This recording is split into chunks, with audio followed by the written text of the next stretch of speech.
Јавното предпријатие ИСАР започна со жардинјерско уредување на градот.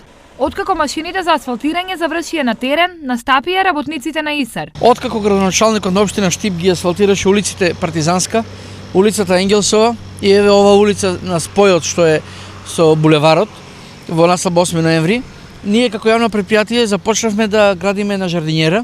Ќе биде урнек како ќе изгледаат сите жардинјерски уредувања во булеварски уредувања во општина Штип. Од влезот на градот, исто така овде во 8 ноември, на дулето, сите жардинјерски уредувања ќе уредиме вака. Како ќе изгледаат новите жардинјери кои ќе се направат на овие локации? Бетонски блок, од надвор ќе го облечуваме зидо, нема се мачка, со буѓа или бекатон и од згоре ќе има вичаци. И унатре ќе биде исполнето со земја и со каменчиња украсни. Оно е голема површина, лепењето, тоа е за 10 дена планираме да заврши. Целта на овие активности е разубавување на сите штипски населби, што на граѓаните им е особено важно. Добро е се што се направи, се убаво.